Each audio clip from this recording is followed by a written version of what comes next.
A paz, boa noite a todos, espero que todos estejam bem. E eu gostaria que nós pudéssemos abrir as nossas Bíblias no texto de 1 Tessalonicenses, capítulo 4, a partir do verso 13. Nós vamos ler do 13 até o 18. 1 Tessalonicenses 4, 13 a 18. Amém? Parece que não, amém. Amém. Vamos lá. O texto diz assim: não queremos, porém, irmãos, que sejais ignorantes com respeito aos que dormem, para não vos entristecerdes como os demais, que não têm esperança. Pois se cremos que Jesus morreu e ressuscitou, assim também Deus, mediante Jesus, trará em sua companhia os que dormem. Ora, ainda vos declaramos por palavra do Senhor isto: nós os vivos, os que ficamos, ou melhor, os que ficarmos, até a vinda do Senhor, de modo algum precederemos os que dormem. Porquanto o Senhor mesmo, dada a sua palavra de ordem, ouvida a voz do arcanjo e ressoada a trombeta de Deus, descerá dos céus, e os mortos em Cristo ressuscitarão primeiro. Depois nós, os vivos, os que ficarmos, seremos arrebatados juntamente com ele, entre nuvens, para o encontro do Senhor nos ares, e assim estaremos com o Senhor para sempre. Consolai-vos, pois, uns aos outros com estas palavras. Amém? Vamos ler junto esse versículo? 1, 2, 3. Consolai-vos, pois, uns aos outros com estas palavras. Feche seus olhos. Paizinho, no nome de Jesus, nós queremos orar pedindo a orientação do Espírito Santo e pedimos que o Senhor possa conduzir todas as palavras e ações nesse momento, que o nosso pensamento esteja no Senhor, que a nossa atenção esteja voltada para a Tua palavra, que o nosso coração esteja aberto para receber, Deus, esse consolo que vem do céu. Nós queremos, Pai, entender a Tua palavra, compreendê-la, Pai, queremos continuar amando a Tua palavra, queremos, Pai, em todo momento vivê-la, porque sabemos que assim encontraremos tudo aquilo que precisamos para viver uma vida digna, uma vida, Senhor, Pai, que Te agrada, e também encontrarmos o caminho que leva para o céu, que é Jesus. Nós assim oramos em nome de Jesus. Amém e graças a Deus. Amém? Eu estava no domingo à tarde, depois do nosso culto aqui pela manhã, e depois também da minha jornada lá pela prisão, não é? Fazendo juntamente com outros irmãos de igrejas inglesas 3 cultos naquele lugar. Estava em casa e recebi um telefonema.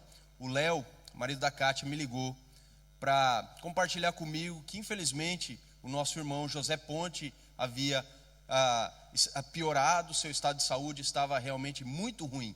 Para quem não conhece, o José Ponte é um irmão que vinha alguns anos atrás para o culto aqui de cadeira de rodas. Ele estava incapacitado, infelizmente ele não conseguia se locomover, ele estava imóvel. E o Léo, com muito esforço, com muito amor, com muito carinho, com muito cuidado e com muito testemunho cristão, estava constantemente ajudando esse senhor. O Léo buscava ele na sua casa, pegava ele no colo, colocava dentro do seu carro, guardava a cadeira de rodas, trazia aqui para a igreja, colocava ele na cadeira, botava ele sentadinho ali, depois do culto levava ele lá para cima para participar conosco do convívio e do café. Muitos irmãos aqui lembram disso, não lembram? Mas infelizmente o José, ele acabou perdendo completamente os movimentos. Depois de um tempo ele passou a ter muita dificuldade até mesmo para se alimentar e para conversar, e ele acabou num lar, inclusive o lar que a Diná está trabalhando agora. E na segunda-feira à tarde, depois do domingo, que o Léo havia me dito que ele havia piorado consideravelmente, que os médicos já estavam preparando, né, as pessoas que eram mais próximas para o pior, veio outra ligação do Léo me dizendo: olha, infelizmente ele acabou de falecer. Na segunda noite nós estivemos aqui na escola de crescimento e o Léo veio conversar comigo para ver o que poderia ser feito, não é, para vermos como é que a gente pode ajudar com o funeral e todos esses procedimentos para nós podermos aí nos despedirmos, né, pela última vez do José Ponte e podermos então proceder aí à cremação ou ao enterro. E eu deixei uma palavra de esperança para o Léo. E Deus continuou falando comigo a respeito dessa palavra. Na terça de manhã, aqui no nosso momento de oração, eu compartilhei esse mesmo texto que eu li agora com os irmãos que estavam ali no Lyric Hall. E eu acredito que em momentos como esse, principalmente em momentos como esse, essas palavras que nos lembram do retorno de Jesus, nos lembram o que acontecerá com o cristão após a morte, elas precisam fazer parte da nossa vida, porque o Senhor tem um objetivo ao deixar escrito isso para nós na sua palavra: trazer esperança e trazer consolo. Justamente esses versículos lidos têm trazido esperança e consolo para mim em momentos difíceis, em momentos de tristeza, e eu gostaria de compartilhar com os irmãos para trazer também consolo e esperança nos momentos difíceis que você estiver atravessando. A esperança que conforta o cristão é o tema dessa mensagem, e nos mostra realmente que Deus está interessado em nos falar aquilo que nós devemos fazer no presente, mas também as coisas que irão acontecer no futuro, para nós estarmos preparados, adequando a nossa vida à expectativa do céu. Amém? Aquilo que acontecerá lá no céu.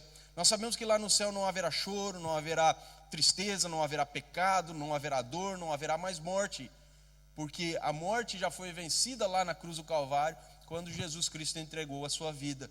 Mas não é somente isso que deve chamar a nossa atenção para o céu, mas principalmente o fato de lá nós estarmos para todo sempre com o Senhor. Amém? É o que o texto nos diz: um dia nós estaremos definitivamente no céu com o Senhor. O texto diz: eu não quero, porém, irmãos, que sejais ignorantes acerca dos que dormem, para que vocês não se entristeçam como os demais. Quem são os demais? As pessoas que não têm o Senhor, as pessoas que não conhecem a Jesus, as pessoas que não têm essa esperança, que não têm essa luz no fim do túnel, que não conseguem olhar para um futuro e enxergar nesse futuro um propósito e a mão do Senhor conduzindo todas as coisas.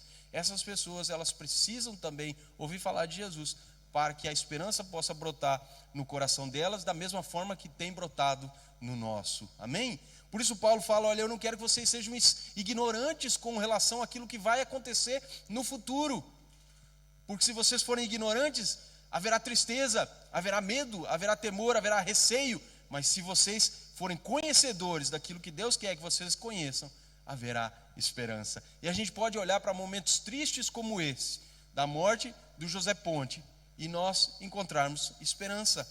Sabermos que para um filho de Deus, ele passou da morte para a vida. Saber que o filho de Deus, quando parte, ele não simplesmente desaparece e deixa de existir, ele transiciona para uma vida muito melhor.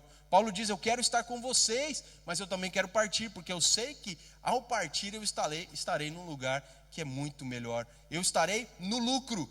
Se você pensa que também no momento da sua morte você estará no lucro, você já tem essa esperança dentro de você, e você pode exercer essa fé nos momentos de dificuldade. Quando algum familiar seu passar por situações complicadas, de doença, de enfermidade, até mesmo de morte, quando alguém muito próximo seu for assolado pelas dificuldades da vida, você pode se lembrar dessa palavra e seguir firme, esperançoso. Se essa pessoa não conhecer Jesus, pregue o Evangelho, ajude, compartilhe, para que ela possa também sentir essa esperança, e quando ela daqui partir, ela poder também estar num lugar que é muito melhor. Amém? Nós vemos aqui o apóstolo nos dizendo justamente essas verdades. E olha só que interessante, ao conversar com o Léo, eu fui informado que o José Ponte tem muitos parentes, filhos, irmãos, mas nenhuma pessoa aqui em Jersey. Se não me engano, ele tem um irmão aqui, mas que não era muito próximo. Parece que ele já não tinha um relacionamento há muitos e muitos anos. Isso é triste quando nós chegamos no fim da nossa vida e aqueles que nós gostaríamos que estivessem perto estão longe. Não é mesmo? E é preciso essa esperança, principalmente para nós que estamos rodeados de pessoas que nós gostamos, que gostam de nós. E quando alguma coisa ruim acontecer, nós possamos passar essa mensagem realmente de esperança para essas pessoas. Eu fico olhando, às vezes, as situações em que nós nos colocamos, quão delicadas elas são, mas quando a gente olha para a palavra, nós vemos quão privilegiados nós somos em estarmos muitas vezes em situações que são problemáticas, mas que são um canal e uma porta e uma oportunidade para nós proclamarmos o Evangelho com mais força e com mais ousadia ainda, porque existe esperança para aqueles que estão sendo confortados pelo Senhor diariamente. Aqueles que entregaram suas vidas a Jesus sabem que das suas mãos, nós não seremos arrebatados nunca e temos um lugar garantido lá nos céus. Amém? Olha só, o verso 13 nos diz que nós precisamos conhecer essa verdade acerca da morte e do nosso destino eterno para termos consolo e termos esperança. Provérbios 14:32 diz assim: por meio da sua própria malignidade, o perverso é derrubado. Os justos, entretanto, ainda que diante da morte, encontram consolo e esperança. Amém? Só que aqui nós temos que ver o conceito de justiça. Não é a justiça do homem, não é a justiça da terra, é a justiça do céu, aquela que é verdadeira, aquela que realmente vale. Aqueles que são os justos são aqueles que foram justificados pela morte do Cordeiro lá na cruz do Calvário. E esses têm sempre consolo e sempre encontram esperança. Olha só o que o verso 14 diz. Vamos ler juntos? O 14. Pois se cremos que Jesus morreu e ressuscitou, assim também Deus, mediante Jesus, trará em sua companhia os que dormem. Quem crê em Jesus, na morte e na ressurreição do Senhor, crê também que Ele voltará um dia. E crê também que, além dele retornar, Ele vai ressuscitar aqueles que morreram com Ele. O problema aqui dos Tessalonicenses é que eles não compreendiam direito como é que funcionava essa história da vida após a morte. E eles achavam que ao morrer tudo acabava. E Paulo está dizendo, não acaba, não acaba. Para aqueles que têm fé no Senhor, é só um começo para uma coisa que é muito melhor.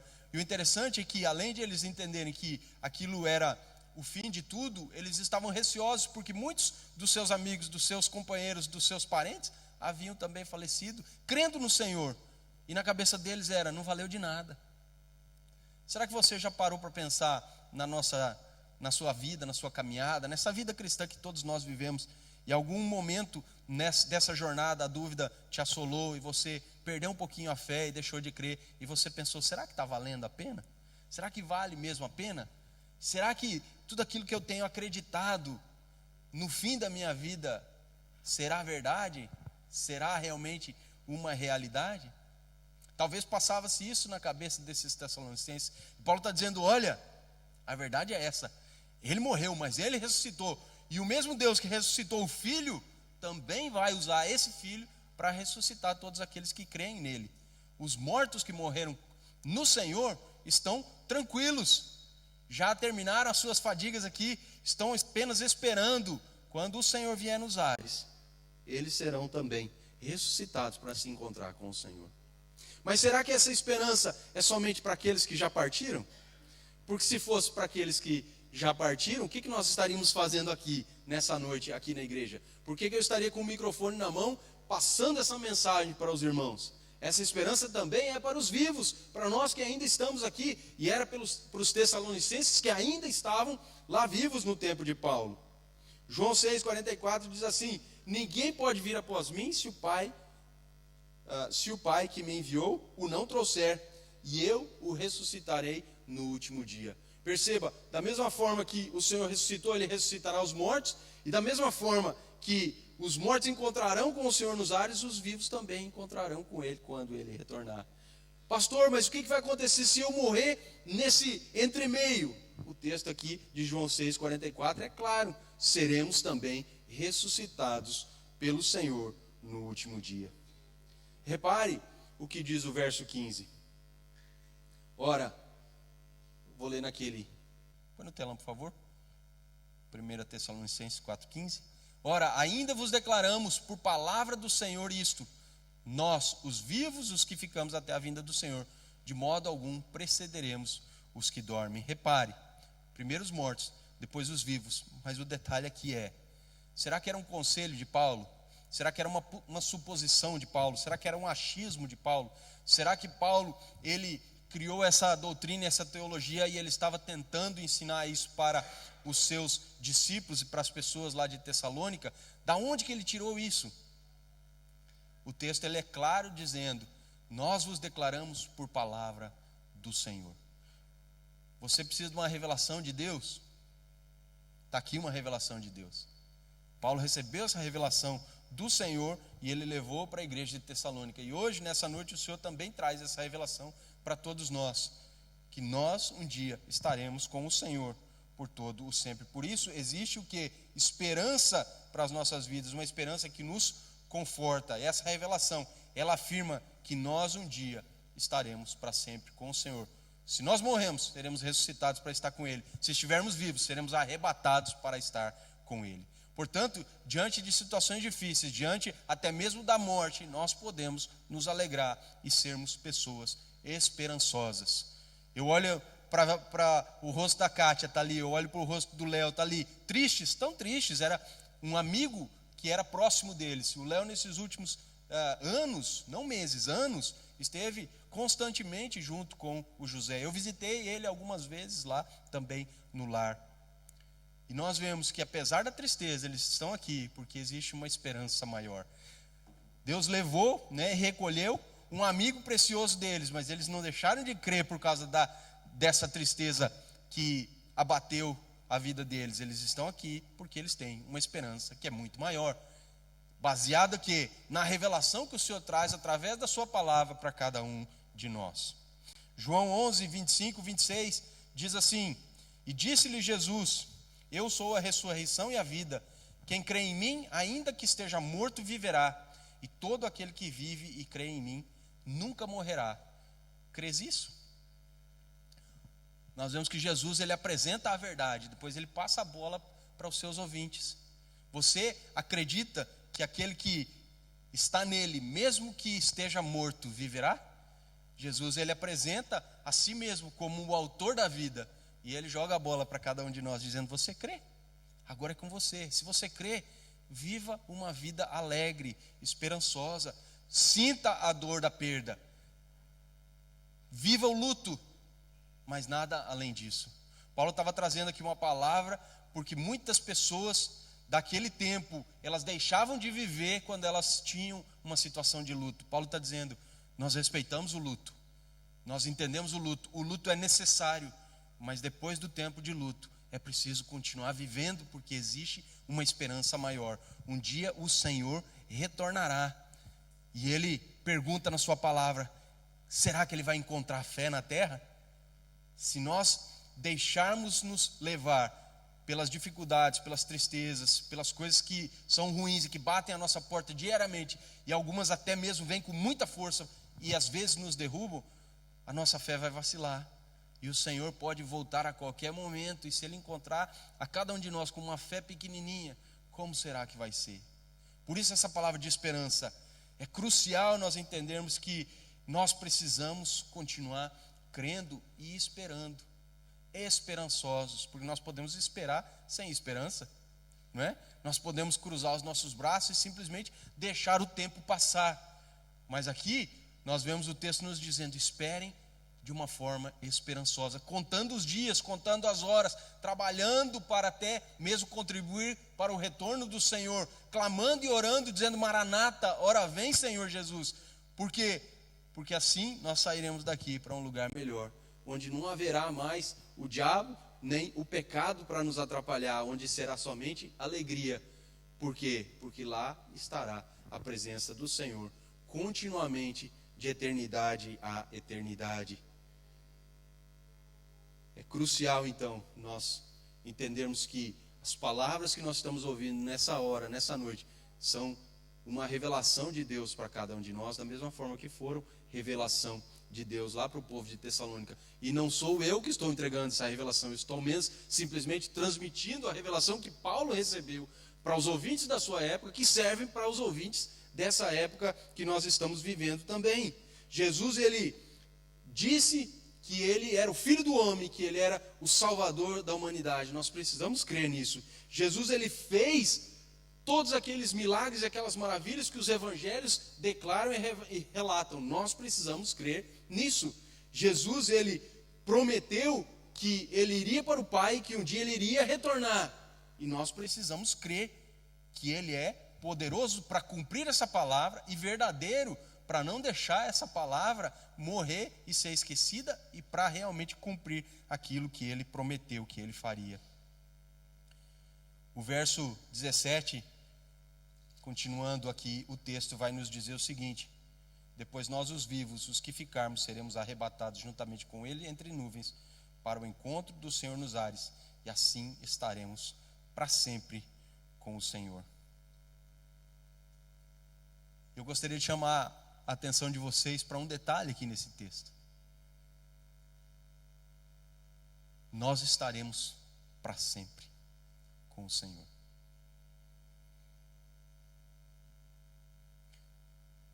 Por que isso é importante? Porque na vida de igreja, costuma-se dizer que a igreja tem duas portas, uma na frente e uma nos fundos.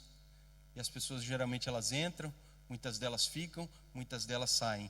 Depois outras pessoas entram, algumas ficam e outras saem. E as pessoas procuram outras igrejas e as pessoas trocam de igreja. E as pessoas estão muitas vezes vacilantes na sua fé. Se nós estivermos convictos realmente e crermos naquele que disse tudo aquilo que nós precisávamos ouvir, que tem as palavras de vida eterna, colocarmos nele a nossa fé, depositarmos nele a nossa fé, as dúvidas elas se dissipam, elas terminam, elas acabam, nós encontramos o nosso lugar debaixo das asas do Todo-Poderoso, e um dia nós estaremos com ele para todo sempre. Não iremos mais ser pessoas vacilantes, como o texto de Tiago nos informa e nos diz que muitas vezes nós somos, que são levados de um lado para o outro como ondas. Nós seremos pessoas firmes, que terão sempre um lugar, amém? E que estarão também seguras por toda a eternidade. Mas olha, só que interessante, nós não sabemos o dia e a hora do retorno do Senhor, por isso nós precisamos vigiar, é o que diz Mateus 25:13, vigiais, pois não sabeis nem o dia, nem a hora em que o Filho do Homem irá voltar. Eu gostaria de partir para a conclusão dessa mensagem, chamando a atenção de vocês para o verso 18. Consolai-vos, pois, uns aos outros com essa palavra. Consolai-vos, pois, uns aos outros com essa palavra. Paulo, ele começa no verso 13, dizendo: não queremos, porém, irmãos, que sejais ignorantes com respeito aos que dormem, para não vos entristecerdes como os demais que não têm esperança. Veja, ele começa dizendo: eu estou dizendo isso para vocês, informando isso para vocês, trazendo essa revelação para vocês não serem como os ignorantes e não viverem tristes. E aí ele finaliza dizendo: agora que vocês sabem essa verdade, consolem-se uns aos outros. Por que a gente precisa disso? Para a gente viver consolado, para a gente viver confortado, para a gente viver esperançoso e para a gente estender isso às outras pessoas. Cátia e Léo, vocês têm a oportunidade de estender esse consolo a outras pessoas enquanto vocês mesmos recebem esse consolo. A Bíblia diz que nós consolamos com as mesmas consolações com as quais somos consolados pelo Senhor e que nós recebemos dele o ministério da consolação.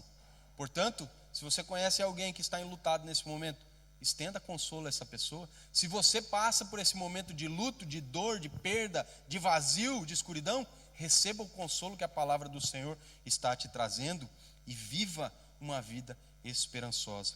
E repare, esperança aqui não significa desejo apenas, não significa apenas um desejo ou o querer algo, é uma certeza, é uma confiante expectativa de que Deus irá cumprir tudo aquilo que Ele prometeu.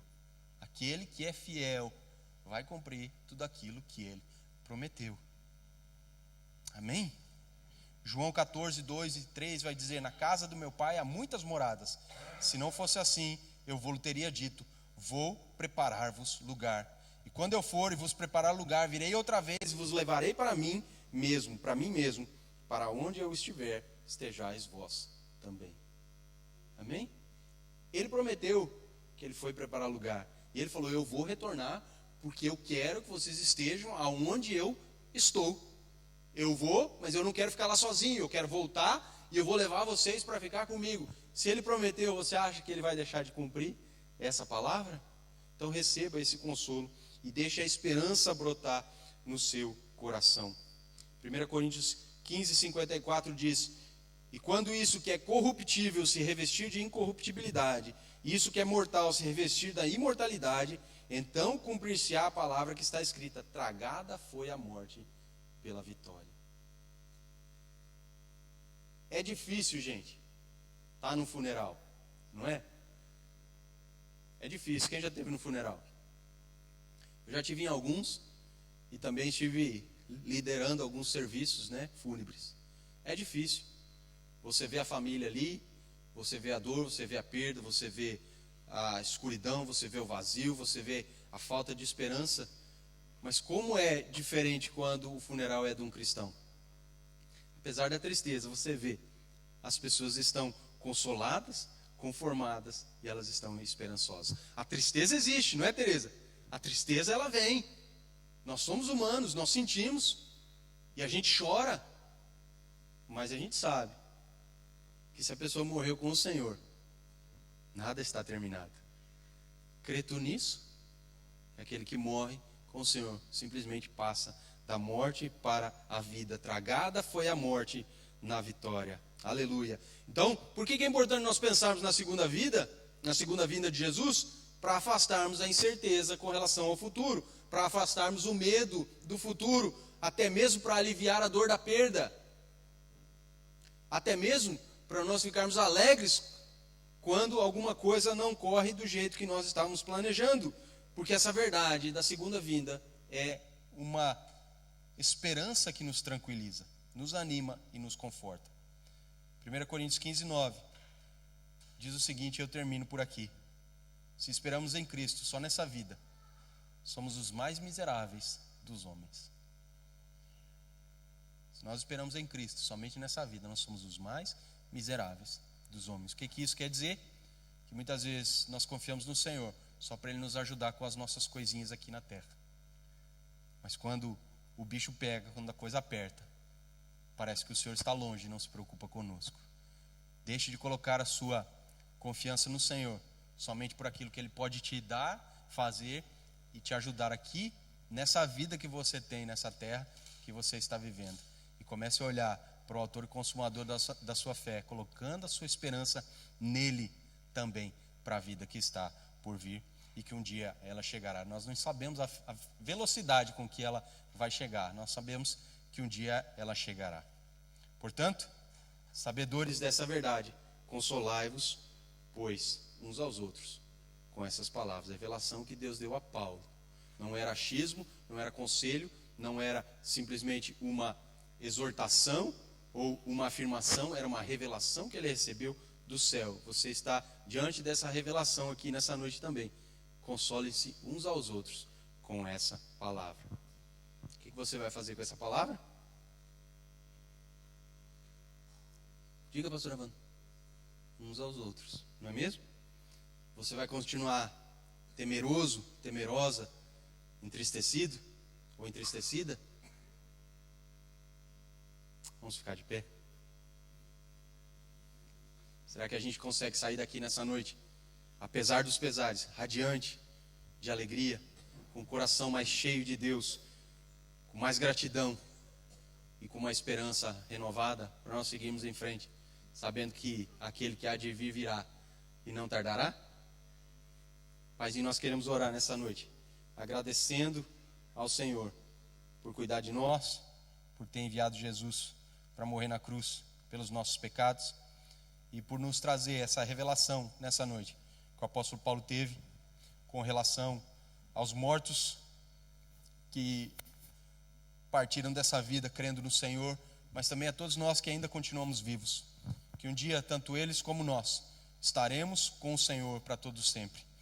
Eles serão ressuscitados, encontrarão com o Senhor nos ares, nós seremos arrebatados se ainda estivermos vivos na segunda vinda, para também encontrarmos com o Senhor nos ares e podermos aí desfrutar do Senhor por toda a eternidade. Na tua presença há plenitude de alegria e sabemos que lá nós teremos alegria, teremos felicidade, teremos tudo aquilo que precisamos para viver, Deus, de uma forma que realmente venha trazer satisfação e nos complete. Sabemos que no céu teremos tudo isso, Pai. Nós entendemos, Pai, que esse retorno vai ser um retorno visível, audível, extraordinário, mas também e principalmente definitivo.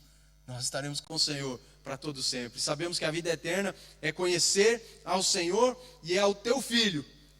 que veio aqui para a terra, morreu na cruz do Calvário. Muitos de nós já conhecem, já entregaram a sua vida a Ele, já tem relacionamento com o Senhor através dEle, já tem os seus pecados perdoados, e já não existe inimizade, porque vivemos agora em paz com o Todo-Poderoso, o Criador de todas as coisas. E aquilo que se perdeu no Éden já foi restaurado nas nossas vidas. Mas nós oramos pedindo que a gente continue firme, caminhando de forma esperançosa até o retorno de Jesus. E quando Ele voltar, que Ele nos encontre trabalhando, que Ele nos encontre com fé e que Ele nos encontre realmente, Pai, esperando com expectativa para daqui partir e poder passar toda a eternidade com o Senhor. Em nome de Jesus, amém. E graças a Deus, amém.